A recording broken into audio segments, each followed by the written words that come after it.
Can you beat any challenge run of this game right here? Well, yes. Yes, you can. But I'm getting ahead of myself here. Final Fantasy V is known for having a highly regarded job system, possibly even having the best one in the entire series. This system is so busted that it even makes low-level playthroughs ridiculously easy, provided the player knows how to get ability points quickly. Hell, only using one job for an entire run is possible with all the jobs in the game. And with how people like doing challenge runs of RPGs, Final Fantasy V and its job system are often included in said runs. The 4th Job Fiesta challenge being the most popular challenge you'll see out there, according to my knowledge. However, this video is not about that challenge. Before I did this run, I had been watching Backlog Buster's single job challenge videos, running them in the background while doing other things, like doing cybergrind runs on Ultra Kill, when I came across this video by someone who goes by Dragon Waffles on YouTube. In their video, they had their friends pick out the jobs they used for their run, and watching their video got me thinking something along the lines of, you know, this is pretty cool. I could do something like this, and make it a video. And if you're watching it now, hey, it means I did. And also, I'm keeping this line in the script because you can't stop me. You're not gonna stop me. Also, I said it wrong, but whatever. Now, let's see if I, Zermusing, a guy who is not the best at most games, can do a challenge run. While Dragon Waffles split their job changes at specific points in the game and allow jobs to be used multiple times, I decided to do it a bit differently than they did. Now, here are the rules I came up for the challenge I would like to call the 1 job per character per world challenge. Let my friends pick the jobs for me. Rule 1. No job overlap. Only one character can use a specific job at the specific phase of the game it was designed for, and said job cannot be reused. Like, say if Bart's got Blue Mage chosen for him in the first phase of the game. Only he can use it for that section of the game, and in the next section, he cannot use that job ever again, nor can anyone else. If you don't have access to the job yet, just stick with Freelancer until then. Rule 2. You must change jobs after each world. As the name of the challenge implies, you gotta change what job each character has at the beginning of a new world. You could have Bart's be a Blue Mage in World 1, and then switch to Thief for World 2, then finally end up as a Ranger in World 3. I will also be allowing the abilities of previous jobs to be used. Rule 3. Friends pick the jobs. This one is self-explanatory. I have no input over the jobs, but my friends are allowed to pick any job, barring Mime and the advanced jobs, due to the obvious reason that they can only be accessed very late into the game. Now that I've laid out the rules for this challenge, let us begin the run. Actually, before we start the run, there are 2 things I gotta do. First, I would like to ask you to like and subscribe for more videos from me. But seriously, do it please. It helps my channel grow and I really enjoy making these videos. Also, because this is literally the most effort I've put into a video as of this point in time. Second, I need to show what jobs my friends picked out for me to use for World 1. First, let's start off with Bart's.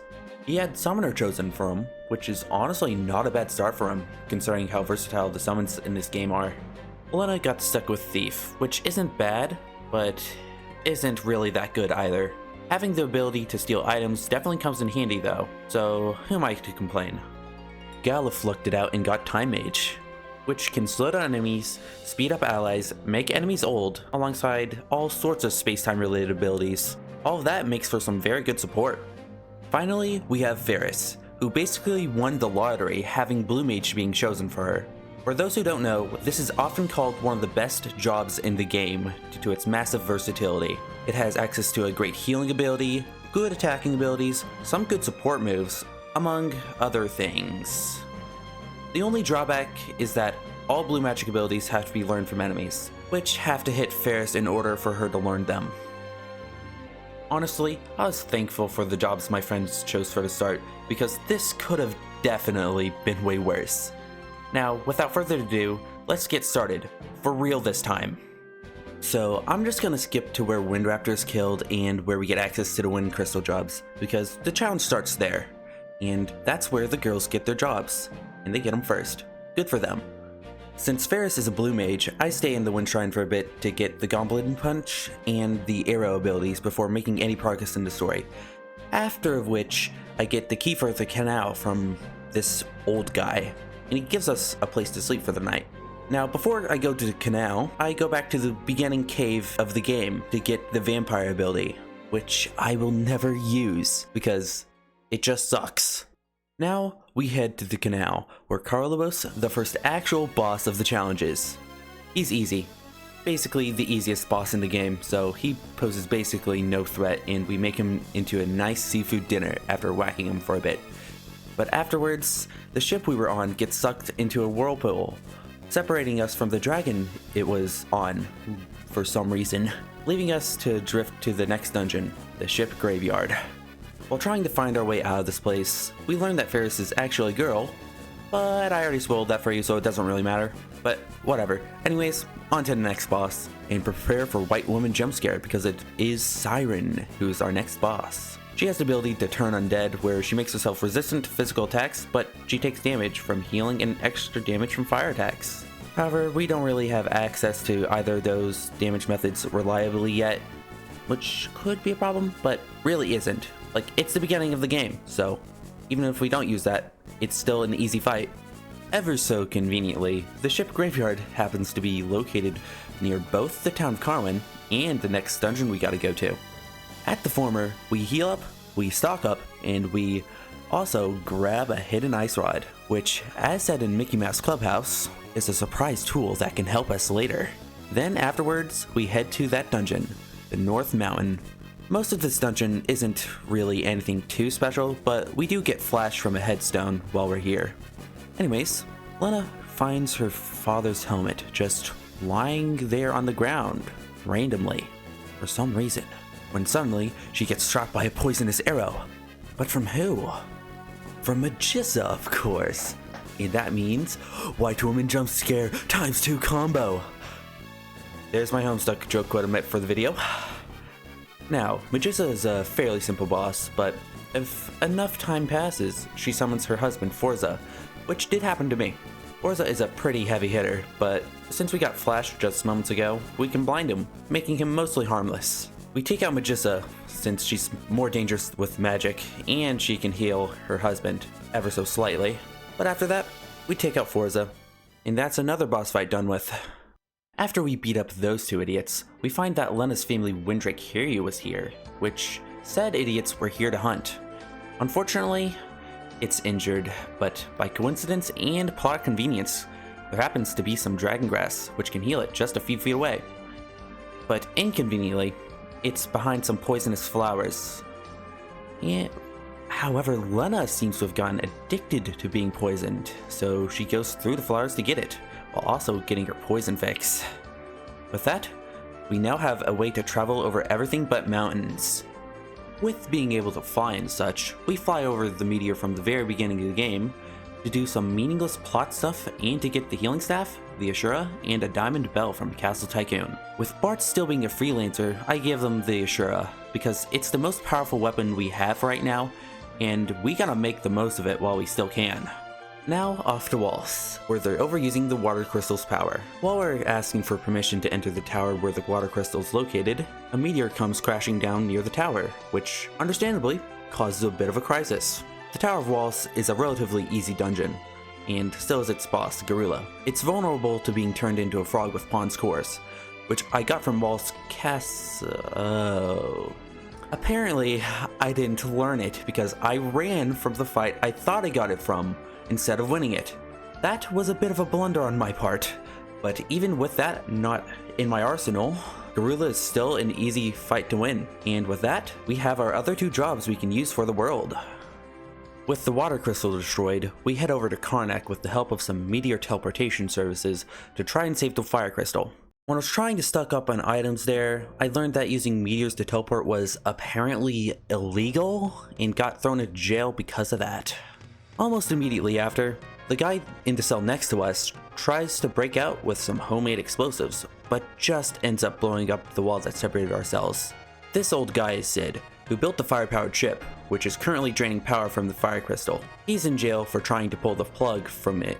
Conveniently, some guards come to free us because they've realized the The fire crystal is about to break from being used as a power source for too long. Now, I could use this opportunity to go save it, but I use this time for a much better purpose. Backtracking to Walls Castle to get a few things because I couldn't get them before, as I was too weak at the time. First off, I got Pawn's Course for real this time.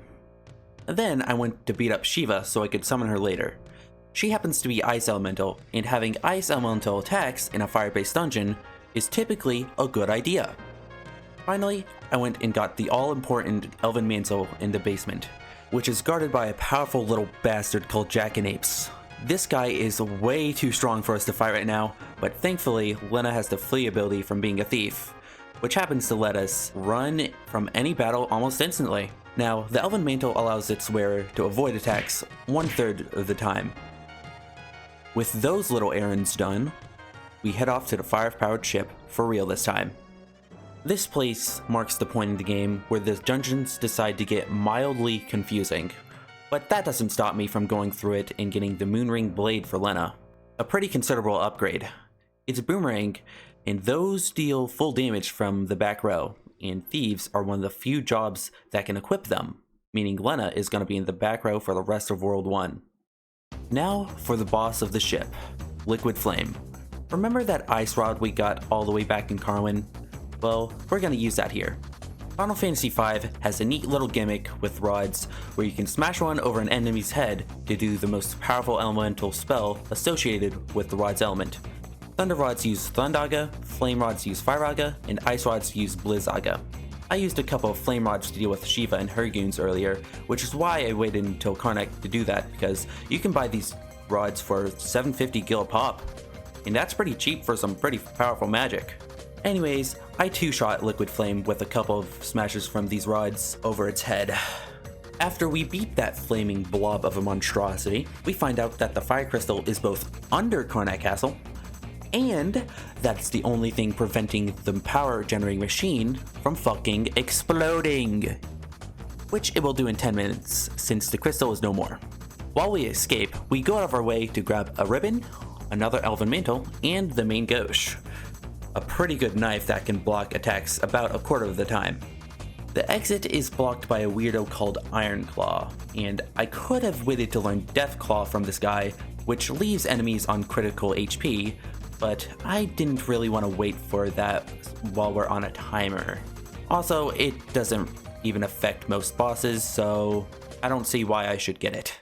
After the fire crystal goes boom, we get some jobs from the fire crystal, which we don't really need yet. Then we go to tell Sid what happened, which he reasonably gets depressed from hearing, and he does what many sad people in fiction do. He drowns his problems in alcohol. Without much else to do, we travel south, getting the Aqua Breath blue magic on the way. This is by far one of the best abilities in the game right now, and contrary to what the name would imply, it's a non-elemental skill for some reason, but it's absurdly powerful at this point in the game, and you're gonna see how good it is pretty soon. Eventually, we arrive at the Library of the Ancients. This place is a fun dungeon, in which I mean the encounters are annoying because enemies pop up one after the other and you don't know when they will end. At least we learn Moonflute, which sends the party into the Berserk status, as well as Era, the next level of wind magic. We also learn how to summon Ifrit, who has been imprisoned within a book like that one guy in JoJo Part 4. Probably for burning books or something. We put his burning skills to good use in the next boss fight against book-based boss Biblos. And yes, I'm stealing that joke from Backlog Buster because I fucking love alliteration. A few summons of Ifrit and maybe a Rod Smasher too. And he's burnt to a crisp. Now, behind the book Biblos was in is Sid's grandson, Mid. He somehow managed to ignore an entire boss fight going on behind him. Like, how did he even do that? Like, how focused was he with his books? Anyways, after telling him that his grandfather's depressed, we go back to Karnak and the two fix up Sid's depression and the ship, meaning we can explore the world. Unfortunately, there's not really much we can do other than go to Crescent Island and the island just north of it where we can get Darkspark from an island solely inhabited by Dark Flame enemies. This spell cuts an enemy's level in half. We grind here for a bit, and then we head on to mainland Crescent, when a sudden earthquake strikes right as we enter town, which is very inconvenient for us, as it sinks the ship we just got. Thankfully, there's a flying black chocobo just at the southern end of the island, who swallowed the other jobs from the fire crystal for some reason. But hey, we can fly again. We use our new flying friend to go to the direct opposite side of the map, where we get ourselves a new summon, Old Man Rama, the electric summon. But not after beating him up and showing him we have his buddy Ifrit with us. We then head back to the Library of the Ancients, where Sid and Min are reading their books or whatever, to tell them that the ship sank. After that, we head west from the library into a desert, where the two Brainiacs summon a sandworm. This would be a hard boss, but since we have Aqua Breath... By the way, this is dead. We can one-shot it and use its corpse to cross into the desert so we can progress in the story. After crossing the desert, we play a little game of hide-and-seek with King Tycoon, who plays the ultimate trap card of a hidden pit, ensuring that he wins this round. It's his loss though, because there was some catacombs that eventually led to an airship, so in reality, we won. Now, as we rise out of the water where the airship was under, we get attacked by another big lobster, which we immediately fry up with the help of Rama, which prompts Sparks to mention cheese biscuits and mashed potatoes. Now, I'll spare you the details of the next progression bits because they're honestly a bit confusing to get through, but I will mention that I did grind a bit more at the island with the black flames. They give good money and XP after you just breathe on them a little bit with Aqua Breath. So I'll just skip to the next boss, the Tycoon Meteor from the beginning of the game, Adamantoise. For those Final Fantasy III fans out there, this guy is still weak to ice. After some ice rod smashing and summoning Shiva a couple times, we take it out. The big turtle was guarding some adamantite that we need in order to access the next dungeon, the Ronka Ruins.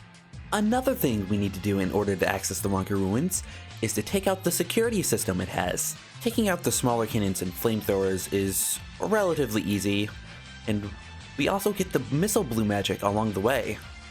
However, the main part of it, the Soul Cannon, is a different situation entirely. It has an absurd amount of HP for this point in the game at a whopping 22,500, and the two launchers it has attached to it has a little over 10k each. For reference, the highest amount of HP any other boss we fought up to this point was Rama at 4,000. Not to mention that it can inflict the old status, which gradually drains a character's level. On paper, this sounds like a genuinely horrible boss, especially for this point in the game. But thankfully, according to my sources, aka the wiki, the Soul Cannon explodes once its health drops below 10k. Thankfully for us, we have the power of smashing rods over this thing's hull until it explodes. Now, onto the Ronka Ruins for real this time. The home of White Wind, which we can't access because we can't control or confuse the fans that have the ability. That's unfortunate. Anyways, on to the next boss, Archaeoavis, which King Tycoon wants us to kill. Let me tell you one thing. This guy is an absolute bastard to take down, but not in the way you think. It likes to change its weakness around as the fight goes on, which would be easy with some good old rod smashing. But I genuinely forgot to do that. Yes, you heard me right.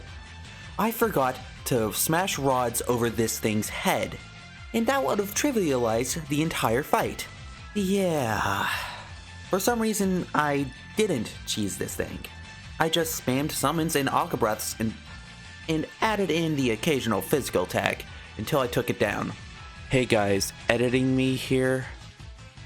Turns out I didn't use rods until my last attempt of the fight. A bit of a mistake in the script, but hey, we all forget things. After we beat Archaeoavis to death, we find out that King Tycoon was being controlled by the main antagonist, Exdeath. Oh no! We also learned that Galuf is an alien, and his granddaughter Krill takes him back to their own world so they can deal with Exdeath without harming us or the current world. But the party's like, fuck that! Let's go after them! We want in on kicking that guy's evil ass! So the party goes on a little mini adventure without Galuf, all the meteors in the world, to gather power for a portal to the second world in the game. Now let's not forget about the bosses we gotta fight at each meteor. First up is Titan at Karnax Meteor. We take him out pretty easy with a couple attacks and a rod smash, but he kills one at the end. We also get the ability to summon him too. Doesn't matter, we can heal up in time for next boss at Waltz's Meteor. Now, the Probolos or Proboli or whatever the plural for these little freaks is, they have to be taken out at the same time, which is easily done with a few Aqua Breaths and summons. At the end, one of them actually manages to survive and uses self-destruct on Fairest, meaning that she learns it for herself. Neat. Anyways, onto the last meteor, where the Chimera Brain is. Although it's called a Manticore in the GBA version, which I am playing. I use Missile on it for some big damage, and then I just take it out with some regular old attacks. Now with all the energy we need gathered, we can go to where the portal is located so we can jump right into it and go into Galf's world.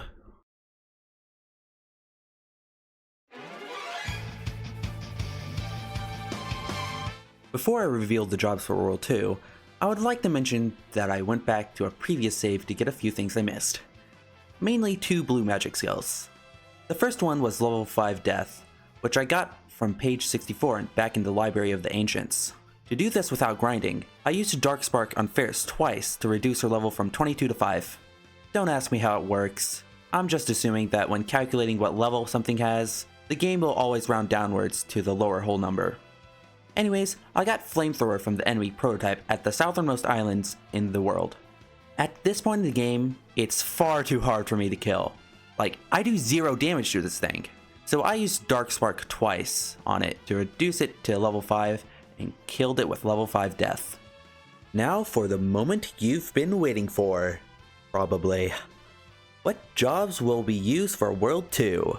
Bart's got stuck with Geomancer, which calls upon the terrain to use attacks. It's not necessarily bad, but it's also not that good either. This job definitely got cucked really badly, as the Diamond Bell from all the way back in Tycoon is the only bell that can be found until World 3. Fortunately, bells do damage based on magic, and we get a boosted magic stat from the Summoner skill set, which works out pretty nicely for us. Gaia is also a pretty decent grinding tool when it comes to it. Lena sorta looked it out and got Mystic Knight. This means she can wield swords and enchant them with magic. Thankfully, I made sure to get every spell I could up to this point in the game, just in case I got a job like this. Galf got Beastmaster, which is gonna synergize really well with Fairest's blue magic ability. He can also capture monsters and release them upon enemies for a variety of effects. Fairest lucked it out yet again and got Chemist, another one of the best jobs in the game. She is now the potion seller, meaning she can drink the most powerful potions to buff herself. She can also gain the Mix ability, which lets her combine items to buff up the party and to attack enemies sometimes. There's a whole big chart of what items combos result to what, so I wrote down all the useful ones for when I needed them. Now, let's continue the challenge. World 2 has us starting out on a very lonely island. There's literally nothing around we can do, so without much else to do, the party decides to camp out for the night. This could be called a moderately bad idea, as the girls suddenly get kidnapped. Bart's does manage to take out his attacker, but there's also the issue of gas, which manages to knock him out too. But hey, look on the bright side of things though. We're being taken onto the mainland now. With the gang captured, Exdeath makes a big broadcast above his big bridge to Galf and his not-so-big army that he has, for some reason, and he says that it will kill the party if they get any closer, which Galf decides to do anyway, because fuck that guy. Before anything of importance happened, I had Galf steal Bear, mainly because I thought it would be really funny, and I like doing things that are really funny. After our first and relatively most boring scuffle with a certain someone I'll cover here in just a bit, Galf frees the rest of the party, and they escape onto a big bridge. As many people in the Final Fantasy fandom may know, the Big Bridge is the origin point of one of the best tracks in this series. It will do as a good escape theme. Well, it's kind of already an escape theme, but whatever. Start the music! The regular mob fights are super easy, able to be instantly knocked out with Rama most of the time. Now for the actual fight with Gilgamesh that matters. And yes, I'm talking about this Gilgamesh. And this one, but not this guy from Final Fantasy IX. That guy's just named after him. Gilgamesh is a very fun character. and after some witty dialogue, we fight him. Right off the bat, I have Lena Enchanter Blade the Challenge, with Gilgamesh being vulnerable to it and all, but it didn't proc.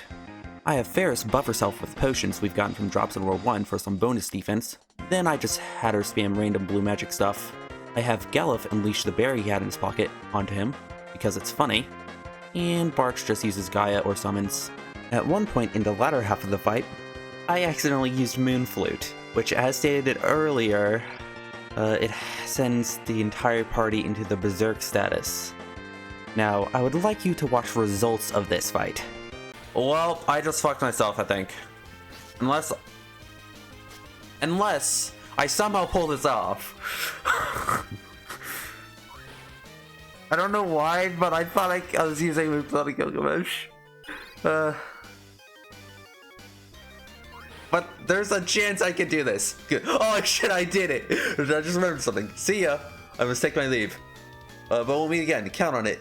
Okay. Yeah. I somehow managed to win. And with that, Gilgamesh takes his leave, promising to fight us again in the future.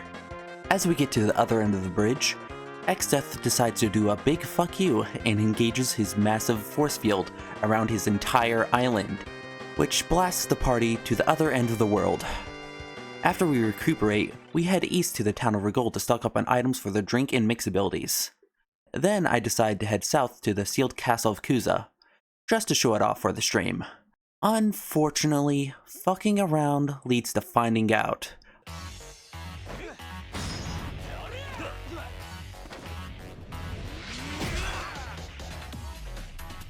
By which I mean a shield dragon wiped the whole party out while I was there.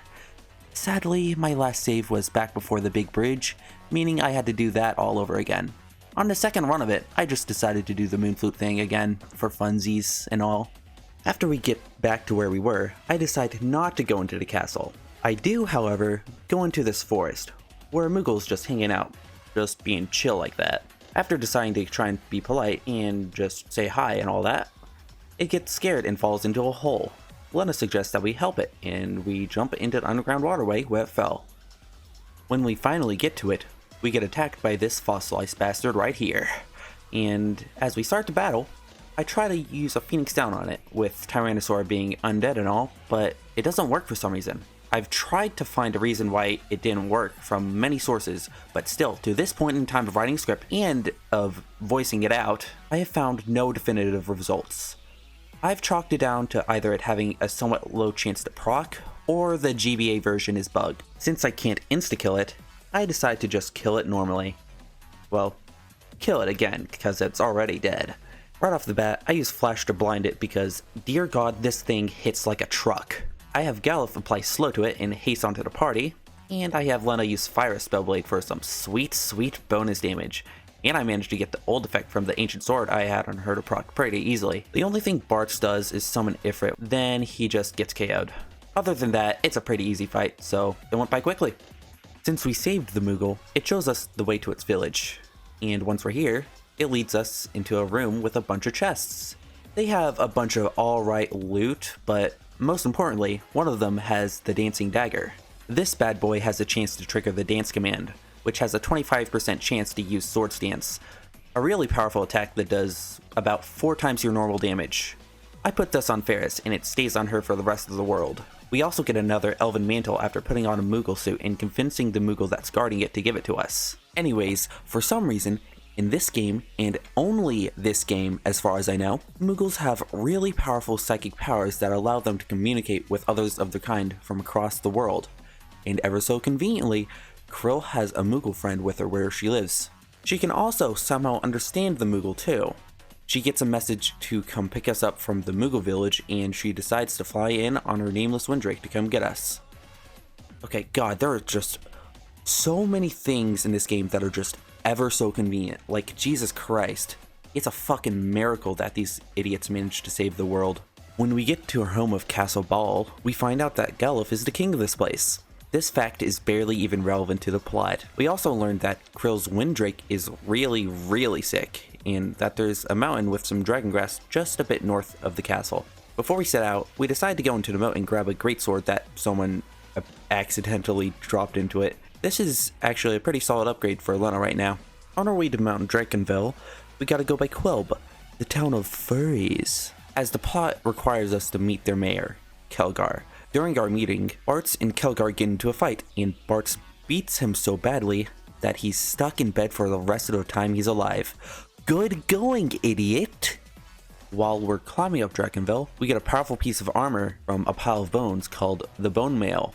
Ironic, this bad to the bone piece of armor boasts the highest defense in the game at the expense of making the wearer undead and unable to be revived in battle once they die. We also come across our next summon, the Golem, who's being harassed by some dragons. After we help him out, he joins us. This guy right here is the best summon in the game for us right now, and maybe for the rest of the game too, because he puts up barriers that absorb a lot of damage. Eventually, we do find some dragon grass, but oh boy, oh no, this is evil dragon grass, and we gotta beat the shit out of it if we want to collect it. This boss has a main pod and a bunch of little flower minions. It also has no weakness. Like, you would expect it to be weak to fire, probably, but nope, no weakness at all. And it makes Spellblade kinda just meh here, but I do apply Bioblade though, mainly because I just like the sound it makes. At this point in the game, I start using the mix command, mixing up some Maiden's Kisses and Holy Waters into Blessed Kisses for our physical attackers. These things give the Berserk, Haste, and Image statuses on the character it's used on. With Lena and Galuf doing a lot of quick damage, and Bart's just using summons to help take out the small flowers so those two can focus on the dragon pod itself, we eventually take it out after a while and harvest some dragon grass for ourselves. With that dragon grass in hand, we feed it to the Windrake and, miraculously, it recovers instantly. Now that it can fly again, we try going to Sage Guido's cave, but unfortunately an earthquake happens before we can enter it, causing it to sink into the ocean. Darn. There are other things to do though, like going to Surgate Castle and getting the float spell for our time magic collection, and heading out to the fleet of ships at the southeast inlet of Exdeath's domain. Leading the fleet is Galuf's buddy Zezot. Zexot? Zezot? Well, however you pronounce that. We would have time to talk to him, but we get ambushed by a bunch of monsters. Gilgamesh is also part of the ambush, but we take him out in 3 easy steps. 1. We steal the Genji gloves from him. This is not part of killing him, but these are good gloves. 2. We cast Darkspark on him. And 3. We cast level 5 Death on him, ending the fight. With that whole situation out of the way, we go into the underwater entrance of the barrier tower with Zezot. While Zezot heads to the lower levels of the place, we make our way up the tower, finding our next boss fight at the top. Atomos is a pretty tough boss, and it starts off by casting Comet twice, which, if you're lucky, it will only hit one party member. It also likes to spam this move. Either way, when it decides to cast this, it will insta-kill you most of the time, if you're not lucky. Now, the gimmick with this boss fight is that after a party member is knocked out, Atomos will begin sucking the party member towards it, and combine that with Comet and being unlucky, of course, you're probably gonna have a bad time. On my successful attempt of this fight, I use Off Guard on it to lower its defense, but even with that, Lena is still only doing around a pitiful 500 damage with each attack, which is at least enchanted with the sleep spell, which Atomos is vulnerable to. Titan summons do notably more damage, with each hit landing a bit above 1500 each time. I also have Galuf sneak a few comments of his own in there too. Oh yeah, and Ferris. After using Off Guard, she's just practically dead for almost the entire fight, no matter how much I try to revive her. Atomos seems to have a grudge against her for some reason. With this strategy, we eventually managed to take down Atomos, and also without it sucking in anybody, especially Ferris. With that thing down, the tower collapses, and Zezat sacrifices himself to ensure we get out safely. Since he's dead now, I think it's only right that we get to have his submarine, you know? Galuf is his best friend, basically, so, inheritance, I guess.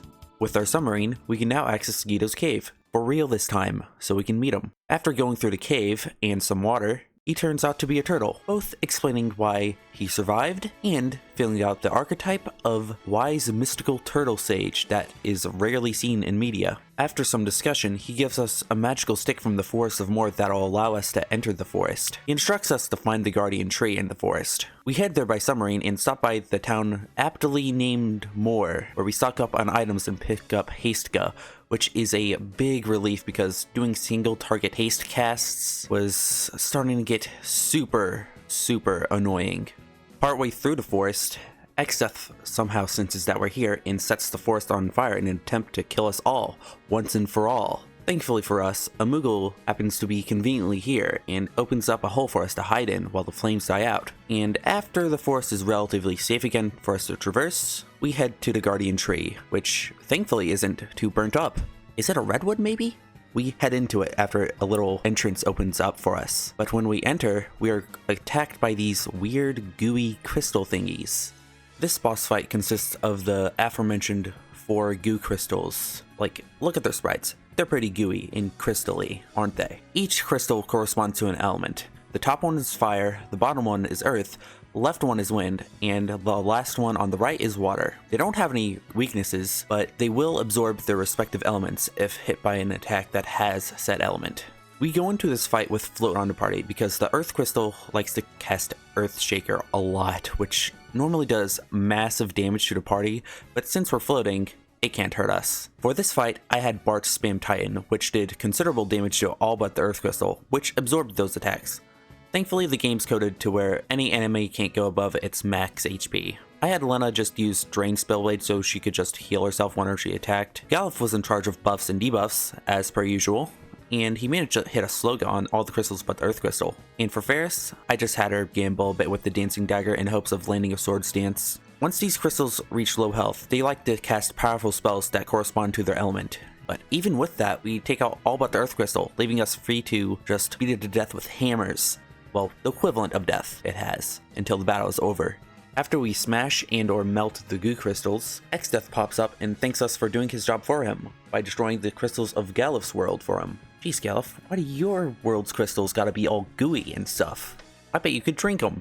With his newfound power, Exdeath takes from the crystals, he incapacitates the party. Suddenly, Krill shows up in an attempt to save us, but her attempts are mostly in vain, leading her to get trapped, slammed around, and held hostage. But through the power of determination, and not the Undertale kind, no Undertale, Galuf powers through Exdeath's magic and faces him in a one-on-one fight. This fight is awesome and unlosable, because even if Galuf hits 0 HP, he'll still fight. God damn, if that isn't one of the coolest fucking things in the series, I don't know what is.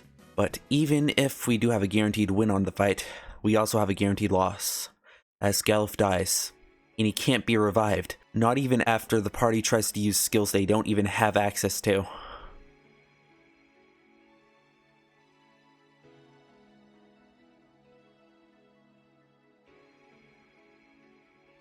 Shortly after our dear friend departs, Krill gains everything Galuf has learned and equipped up to this point, thanks to the Guardian Tree giving him magical ghost powers, letting him say one last goodbye, and giving Krill a pendant or bracelet, or wait, what the heck is this?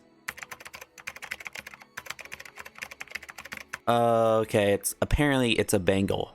Now, there's only one place left to go in World 2, which is Exdeath's castle. This dungeon is long, it also has lava floors that damage the party as they walk along it. It also has this stupid room that has that Jackanapes fucker who is still powerful, but at least I can barely beat him now. But none of that stuff is important though. What is important are the bosses. First up is the final summon of World 2, Carbuncle. It's a pretty easy gimmick fight. Just wait 3 turns until it doesn't have Reflect Up, then just spam magic on it, or you can just do what I did and just use Bio Spellblade on it, because that skill has a funny little insta-kill effect if it hits a weakness. And Carbuncle happens to be weak to all elements in the game when it doesn't have its protection up. Next up is our 4th Gilgamesh fight. Before we can do anything, he uses Discord on Lena, cutting her level in half. We all do our usual buffing and debuffing, Varys using Off Guard, Bart summoning Titan, and Krill dishing out a successful slow spell. I also tried to use Hasteга, but since I summoned Carbuncle right before that, it got reflected onto Gilgamesh, boosting his speed, which in hindsight was a mild blunder. But even despite that, we use our usual damage output methods, excluding Lena, who basically lost all her levels for this fight, until his second phase, where he pulls out this fun line and morphs. Enough expository banter! Now we fight like men, and ladies dress like men.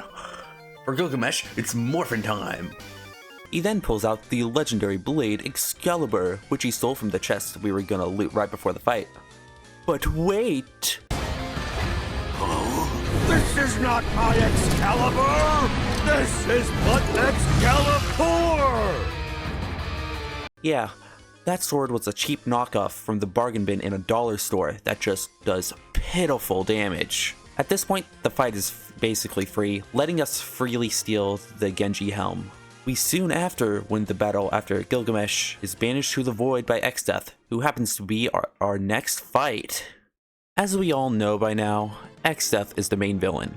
And being the main villain, his fight is a very hard one. He's got Doom, he has 100 Gs, he's got Earthshaker, and a whole lot of other horrible stuff. It really didn't help that I only had a single Phoenix down going into this fight, which was immediately used up by Doom at the start of the fight.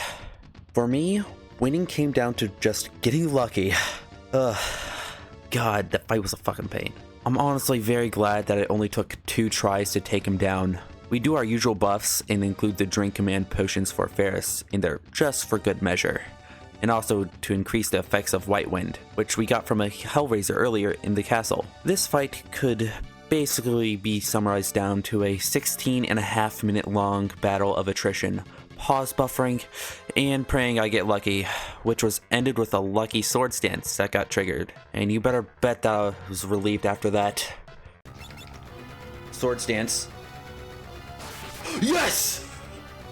Oh my god!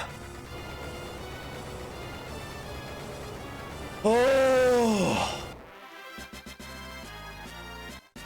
Fuck yeah! And even just talking about it, I'm still feeling echoes of that relief just waving into my brain. Now with that fight finally over, the crystals Exdeath stole earlier just shatter. Now, I'm sure all of you watching this know basic math, but I'll just say it anyways. What's 1 plus 2? That's right, it's World 3.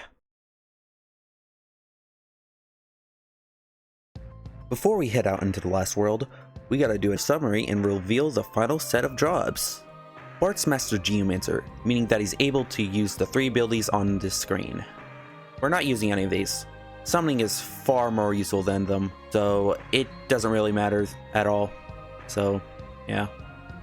For Lena, as useful as Spellblade is in some situations, I didn't master it for her. You'll see why shortly, because I do have a somewhat decent reason for it. Well, a few reasons. For Krill, I got almost all the abilities for Beastmaster, save for Catch. Having control with her would matter if not for what I'm going to be doing with Ferris for the rest of the game. Now, you may be asking yourself, what the heck is this guy going to do for Ferris? Well, for the rest of the game, I'll be using what Chemist is best for, the Mix command. Yeah, you heard that right.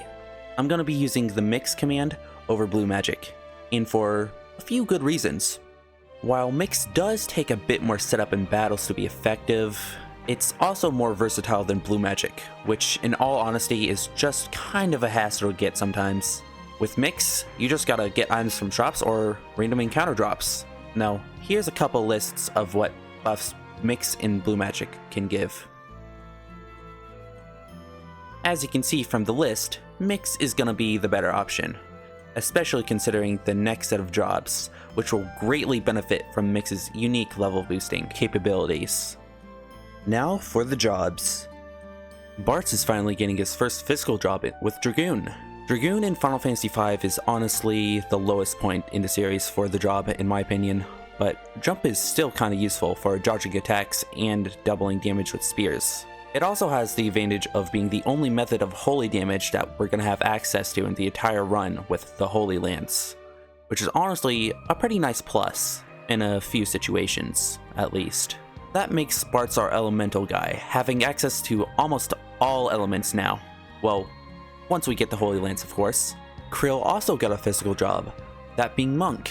Monk is a simple job, you only gotta punch enemies. Monks have the advantage of having the highest strength and stamina stats in the game, and can also counterattack enemies sometimes, if they get hit. However, they do come with the disadvantage of not being able to access any weapons. The Kaiser Knuckles do make up for that, providing a nice +5 strength and a whopping 50 attack power. So it's a good thing that we're in World 3, which happens to be the only section of the game you can get them in. Having only fists for weapons isn't really all that bad either, as you can attack twice every turn. And there's also the 8% chance of getting a crit with each hit. Varys actually took her first L with her final job, that being Dancer. The only thing that Dancers are good for is the dance skill, which isn't even effective most of the time, with their only good skill being Sword Stance. And as I stated earlier, it only has a 25% chance of happening. The other 3 skills are Jitterbug, which drains HP, Mystery Waltz, which drains MP, and Tempting Tango, which has a chance to confuse an enemy. Yeah, it's not that good. But it's not all that bad though. Before actually going into the Dancer job, I did a bit of research. Surprisingly, they have access to some pretty good equipment. Other than the ribbon, which is obviously OP if you know this series. You have the Lamia's tiara that drops on the Lamia queens in the first dungeon, and the rainbow dress and the red slippers, which can be stolen from enemies in a dungeon that's not too far after the one you get the Lamia's tiara in. But without stealing, they can only be accessed in the final dungeon. Anyways, enough talking about Dancer. You may have wondered why I skipped over Lena. Well, that's because I actually had friends from a bunch of different servers I'm in vote for the final job. The final result ended up being Samurai, which honestly isn't that bad. The second and third place jobs were Bard and Berserker respectively, the latter of which I am especially glad didn't win. Anyways, Samurais can equip katanas, throw money for some pretty solid damage, and can dodge physical attacks more often. It can also stun enemies and do this Ianuki? Is that how you say it? Ianuki's thing, but those suck, so they don't matter. Katanas, out of all the swords and sword-adjacent weapons in the game, can't be used with Spellblade, which is why I didn't master it for Lena. But you're probably gonna say, hey, why not use the chicken knife? Well, Spellblade doesn't prevent its 25% chance to run. In my opinion, that makes it a bit worse than the desirable crit chance all katanas have. Heal Toss is good damage, as I just said, but as you progress in the game, it'll get more expensive over time, and it requires more gil if you're at higher level, so use it at your own risk. Now without further ado, let's jump into World 3. World 3 has us starting out near Castle Tycoon, which lines up somewhat close to where Castle Exdeath was in the previous world, at least I think.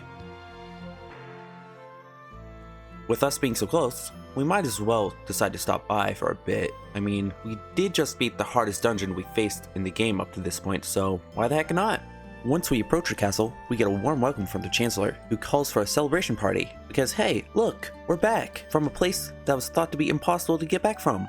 During said party, Bartz and Krill sneak out because, gonna be honest, this party just sucks ass. There's not even any snacks, but at least Ferris is just killing it on the dance floor. Without much else to do, we go check up on Boko, who's now married. Good for him. Anyways, he decides to come along with us to help progress in the story, and along an unnecessarily confusing path to the next boss.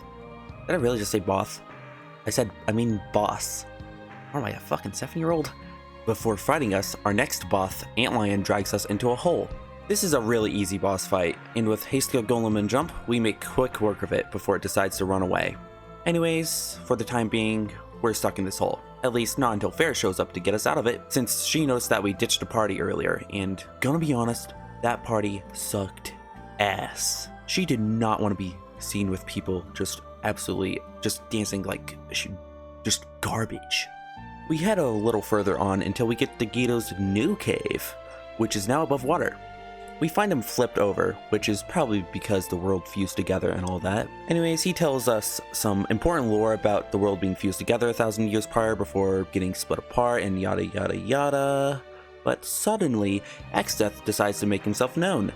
Hiding as a splinter probably got really boring, so he decides to obliterate Castle Tycoon with everyone in it. Seeing how much of a dick move that was, Guido tries to kick Exdeath's ass, including a not-so-subtle Ninja Turtles reference in his taunts just for good measure. But all of it is in vain, as he kicks us all out of the cave.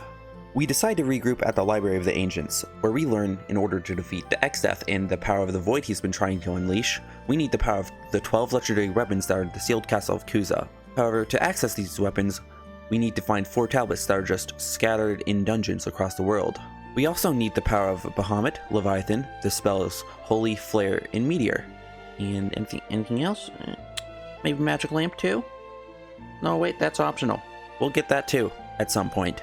Well, thankfully for us, one of the tablets happens to be in a pyramid in the desert just west of the library. Before we actually go into the pyramid, we decide to take a quick stop at Moore, which is just a bit further west. Here, we stock up on items again, and also pick up the legendary chicken knife, the only knife in the game that properly takes the agility stat into account when the game calculates damage. All the other knives in the game would also do this, if not for a bug in the code that the devs forgot to fix. I decided to put this onto Ferris because the dance command will override the 25% chance of automatically running the chicken knife gives. Now, let's see that damage she can do. Fuck yes. As you can see, sword stance plus chicken knife is a banger combo, and I'm gonna be relying on this for a lot of big damage in the coming boss fights for the rest of the game. Now, let's finally get into the pyramid, whose entrance is guarded by a pair of gargoyles. The gimmick with these guys is that you just gotta take them out both at the same time, which is really easy considering they only have 5,000 HP each. I accidentally left one alive at the end, but I managed to stab it to death with Ferris before I could revive the other one. Now into the pyramid for real this time, where we can start grinding off of Lamia Queens to get the Lamia's Tiara. Well, here we go. Oh, hey, I got on my first drop. Neat. I equip that onto Ferris and decide to go outside and save before I get my shit kicked in and lose it. Now we can actually dive into it further to get the tablet. Thankfully, there's no boss guarding it, which is good for us, but grabbing it does cause Bahamut to awaken from this little peninsula you may find familiar from World 1. This is going to be good for us in a bit, but not now because it just doesn't do anything for us for the moment. With nothing left to do around these parts, we go back to the Library of the Ancients, but before we can get there, we find Lena dropping in on her wind drake, Kiryu. You remember this little guy, don't you? Baby? Yes? No? Well, unfortunately for us, she just so happens to be possessed by the next boss we gotta fight. And Exdeath also drops in, and he just casually destroys the Library of the Ancients, just to intimidate us with the power of the Void. Well, on to the fight. I would explain how the fight with Melusine went down, but I kinda just want to show my strategy, but only the important parts of it. Antidote plus Holy Water U. Antidote, Holy Water, again. Main CS, Holy Water, on you. Time for you to destroy. It was Antidote, Holy Water, right? Yeah, Antidote, Holy Water.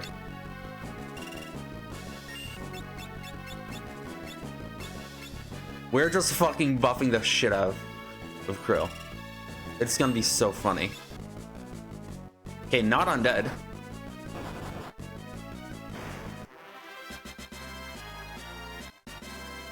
What the fuck was that damage? Holy shit! Holy shit, dude! As you just saw, level boosting the physical attacker and putting Berserk on them is kind of overpowered, especially if they have any kind of crit chance, which two of our physical attackers do. Like, that was, hold on, let me do the math. 9,922 damage right there. Now with her dead, we have Lena back, meaning we have a full party now. Also, getting Lena back was the second to last major bit of story in the game until the final dungeon. The last one being just Exdeath destroying more towns, just to laugh at us. Kinda. Maybe, literally. Well, since we have our first tablet in hand, we head over to the sealed castle of Yakuza again to get some weapons. We get the Holy Lance for Bartz, the Muramasa for Lena, and since we don't really have any other need for weapons, I just get the Assassin's Dagger. Before heading anywhere important, I decide to stop by the pirates' hideout to get the summon for Silja, which happens to be Wind Element for some reason.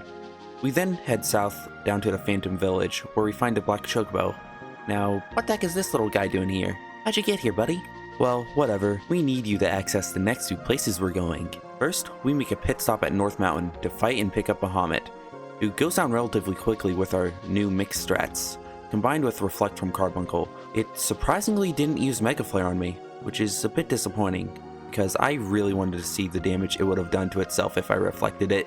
Anyways, let's move on to Phoenix Tower. Here, we can steal the rainbow dress and the red slippers from Parthenope's and Sherry's respectively. After I get those, I put them on Ferris and replace the Lamia's tiara with the ribbon. The reason I wanted these items is because they, alongside the Lamia's tiara, increase the chances of sword stance happening whenever the dance command is called for. And the more sword stances I do, the more damage I do. And that's way better. My reasoning for replacing the tiara with the ribbon though, the stats on it are just way better than tiara's simple magic defense boost, plus it gives immunity to almost all status ailments. Anyways, this tower is long. Well, if you put it on its side at least. Otherwise, it's very tall. 30 floors tall to be precise. And the encounters here are really damn annoying. But at least the Parthenopes make up for that by dropping some really nice reflect rings, which will come in handy real soon. Now for a pseudo-boss with the Yakuza beast. It's more of a mandatory fight than a boss really, but whatever. It's blocking our way to the final floor. We easily take it out with a basic attack from Lena and a sword stance. Now that we're at the top, we find Hiryu here, who soon transforms into the Phoenix summon for us. Now let's make a couple more pit stops. First up is a simple and easy one. Getting the magic lamp from above the waterfall at Is3 Falls. It can be used to summon 3 random summons before it needs to be recharged where we got it. Second up, we head over to this little cave near Chocobo where we can find our next summon, Odin. His gimmick is that we gotta beat him in just a minute. This is easily done with smacking him around with a couple sword stances. Also, it's really funny how the battle music speeds up while you fight him. We can destroy him.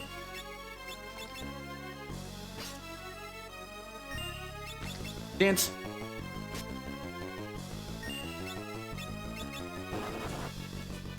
Is the music's faster?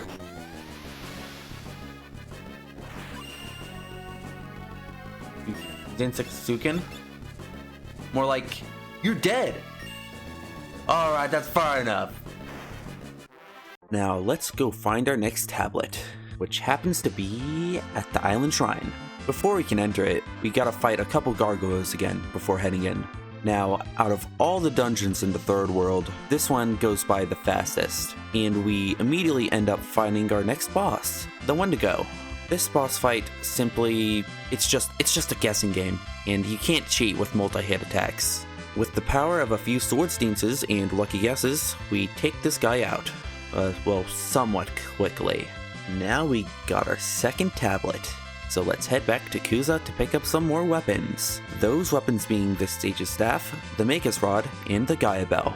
The tablet also opened up Fork Tower, so let's go over there now. Fork Tower has the fun gimmick of making you split up your party into 2 groups. One for the magic side, and the other being a physical side. Lena, only having physical jobs picked for her this run, is an obvious choice for the physical side of the tower, and I also send Ferris along with her. Bartz and Krill can handle the magic side of the tower, but I also put some reflect rings I got from Phoenix Tower onto them. Just you wait, just see. Now, of course, each side of the tower has a boss correlating to physical or magic attacks. The boss of the physical side is the Minotaur. I get a Kiss of Blessing on Lena for some sweet, hasted, imaged, and berserk to action, but before I can do anything else with Ferris, she gets taken out. This would pose a problem, but Lena has a shield, an elven mantle, and the innate physical damage avoiding Samurai has, as well as the image status, which makes her practically impossible to hit. After a bit of waiting, Minotaur tried to use Holy, but fails due to a lack of MP. Now for Omniscient, the boss of the magic side. This guy can only cast magic, and knowing that we have reflect rings on, this fight is basically impossible to lose, even if we try to. Well, there is using physical attacks on ourselves, since this guy has the gimmick of restarting the battle if any physical attacks are used. Good thing we have magic attacks, with Bartz using his summons and Krill just spamming Comet. Now it does take a little bit, but we do take him down eventually. Now with those guys gone, the tower implodes on itself, and it turns out Sid was trapped beneath it. It makes sense since that's where we first got our airship. As thanks, he upgrades the airship to be able to turn into a submarine, which we need to get to the next tablets. Now for the Great Sea Trench, which just so happens to be underwater, just a little bit north of where we are. And if you guess that this dungeon is guarded by a pair of gargoyles, you win! And what do you win? You win nothing. Now I'm gonna say it, this dungeon sucks ass. especially for a setup of physical attackers. All the enemies here are really annoying and undead. Like this guy here who has fucking Delta Attack, the only non-boss enemy before the final dungeon that has it. And this thing that just straight up removes a party member from the battle sometimes. But enough complaining about this. We get the Kaiser Knuckles here, which gives a much needed boost for Quill, as she's been falling behind a bit in damage. At the very bottom of the trench, we come across the next bosses, Phobos, Nereid, and Triton. They would be an issue with all of them having Delta Attack, but thankfully, they don't have the heavy flag like most other bosses, meaning we can instantly kill them with Odin's Zentetsuken? Whatever. Kill them. Trust me. Trust me. Trust the process. Bye-bye. With those little freaks out of the way, we take our third tablet and the Meteor spell, and we take the tablet to Yakuza to claim the Fire Lash, Yoichi's bow, and the Rune Axe for a collection of weapons that we'll never use. Now let's go back to Istri Falls because we can access the dungeon there with our submarine. And unlike the last dungeon, this place is a breeze to get through. Also unlike the last dungeon, the boss here is actually pretty difficult to cheese. Leviathan here likes to hit us in the gut hard, over half our max HP hard with its tidal waves. Having coral rings would have made this redundant, but it would have been really annoying to try and get 4 of them. And doing that on stream would not have been fun. It's also got Entangle, which can stun a party member, and it can gradually drain our HP with its tail attack. The usual strategy of putting a pair of Blessed Kisses on Len and Krill is not enough this time, so I put Bartz and Ferris on keeping everyone alive duty, though I did let them take a few pot shots from time to time. On our third attempt, I managed to take it out with a max damage sword stance. Let's take that 4th and final tablet and get the remaining weapons from Yakuza. Those weapons being Sasuke's Katana, Excalibur, and Apollo's Harp. Now with all our business in the third world done, we can head into the final dungeon, the Interdimensional Rift. This place is basically a big ol' mishmash of a bunch of different environments we've seen throughout our journey in this game. It also features a whole set of bosses that we gotta fight.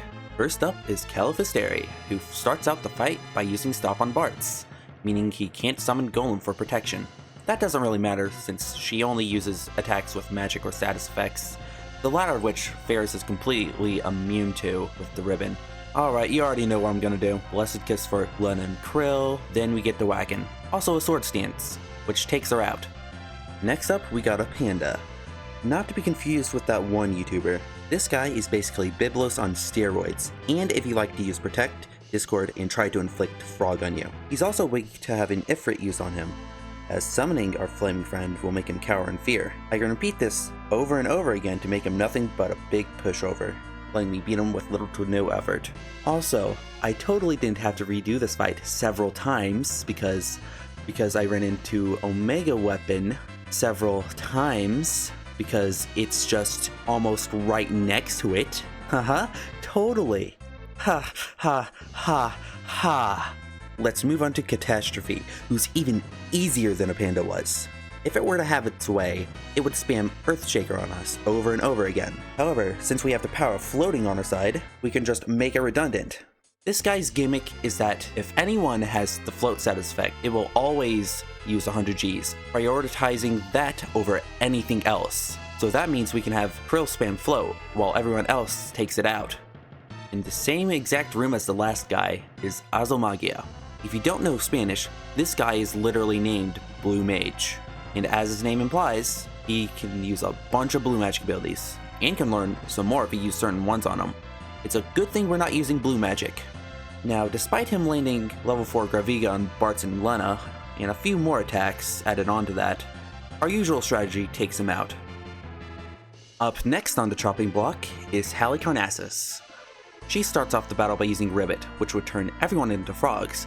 However, Lena resists this with the Genji gloves, and Ferris has the ribbon.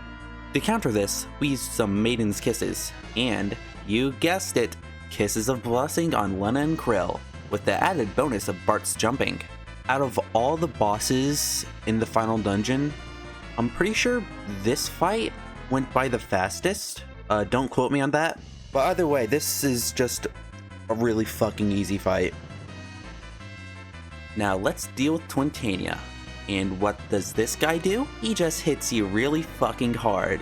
And sometimes he counters with Tidal Wave if we hit him with physical attacks, aka our main form of damage. So, we have Leviathan on steroids. Yay! I'm pretty sure this guy caused me to restart the battle more times than Archeo Avis did back in World 1. His counterattack gimmick ended up with me switching up the usual strategy from using Blessed Kisses to Bart's just spamming Jump, and everyone else who's alive being on healing duty. It's also worth mentioning that he's weak to Holy, and that's the type of damage Bart's Spear does, so he does over 6.5k damage each jump, letting us get to Twintania's second phase surprisingly fast. Here, he tries to charge up Giga Flare. Now, here's an example of what that does when it's fully charged. Why I put the coral rings on just in case. Oh, jeez, that is not a lot of charge time. Now, it's a really good thing that I'm more prepared than that guy, as when Giga Flare is being charged, Twintania is actually vulnerable to instant death. Now, Odin, could you kill this man for me? Thank you. Up next is... oh hey, it's our buddy Gilgamesh again. Anyways, here we can steal the Genji shield. You know the strategy already, so we use it against him until he recognizes us and wishes us farewell. Now for the real next boss fight. Blocking up the last save point in the game is Necrophobe. Honestly, that's kind of a dick move, dude.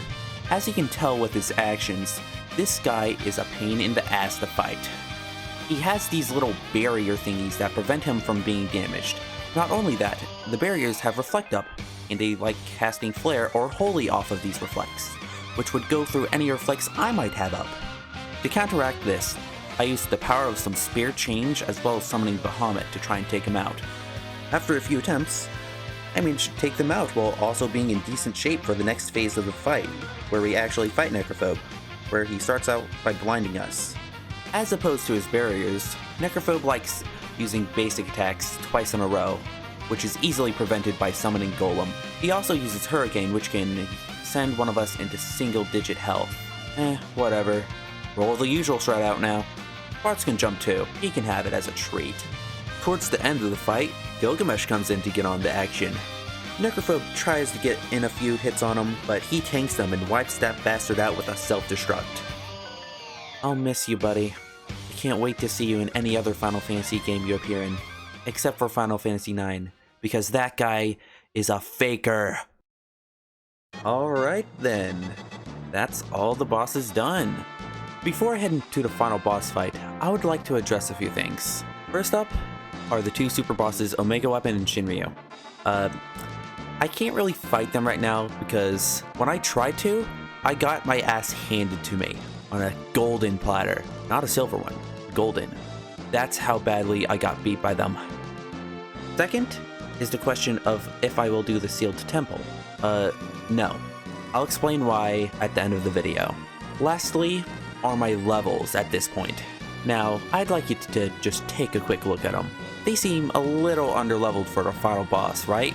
Well, that's nothing a grind session that's roughly the length of the SpongeBob movie can't fix. Much better. You know what? Let's give you guys a look at what equipment I had on for the final boss too. Just why not?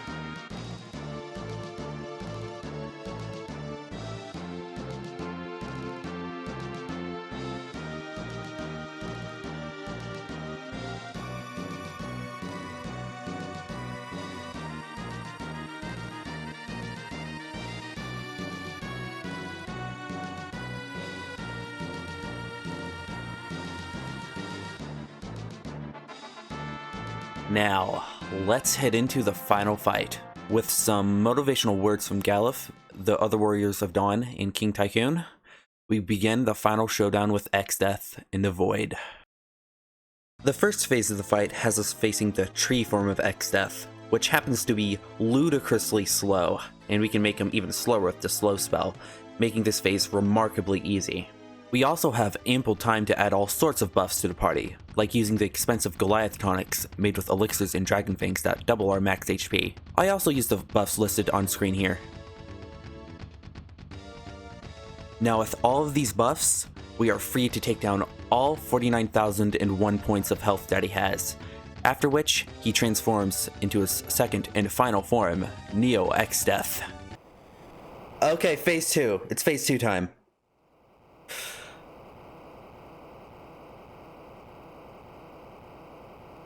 Why?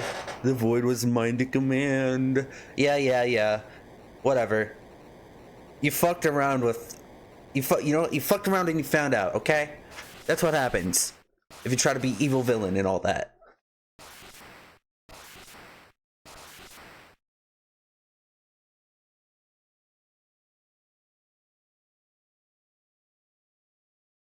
Anyways. Final boss time.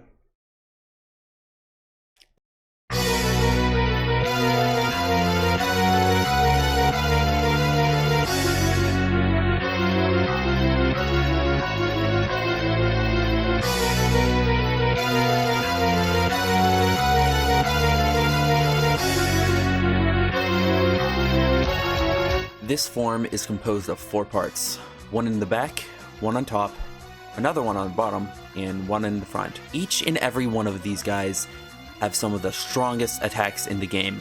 First, I try to mix up an anti-elixir to try and exploit the back target's weakness to instant death to reduce it to critical HP, but it fails for the same reasons with what happened with Tyrannosaur earlier.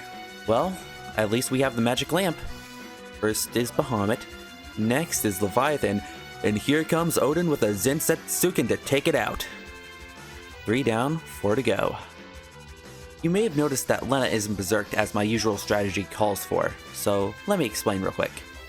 After grinding, I accumulated a lot of gil, and as a samurai, Lena naturally has the Zeninage skill. Combine those two, and you have fistful of dollar after fistful of dollar after fistful of dollar. That's what I did for her in this fight. As for the others, Bartz is either summoning or jumping, Frill is doing big damage while being berserked, and when she's not berserked, I either use Quick to either put up some support or Meteor, and Ferris is left with support duty, mixing up X potions and reincarnations. The front one goes down from Bart's jumping on it. The top section is taken out by a fistful of dollar, and last but not least, the final part of the Exdeath is taken out with another fistful of dollar. And I put in a fistful of dollar.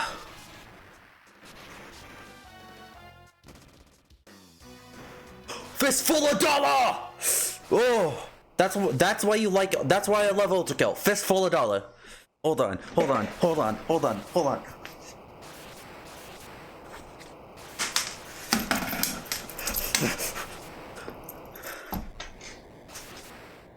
Fistful of dollar! I'm shaking. I am shaking. Fistful of dollar. I have coins. Fistful of dollar. Yes! Fistful of dollar! Oh. And that's the whole game being under the rules of my challenge. Honestly, it was really fun to do this challenge and just to try a challenge run for myself in general. Big shoutouts to Backlog Buster for inspiring me to do a challenge run, and one for Dragon Waffles for inspiring me to come up with the gimmick for the challenge. If you want to watch the streams I did for this run, you can go check them out on my VOD channel. I'll link the playlist for that in the description. I'll also put my Twitch page and my Discord in the description too, if you want to go check those out. If you want to go ahead and try the challenge out for yourself, go on ahead. It's a really easy challenge run to do, and it's good for if you're trying to get into them for yourself. If I get like 20 likes on this video, I'll do the bosses I missed and the bonus content the advanced version added in another video. Anyways, I'll see you guys later. Adios, bye, whatever.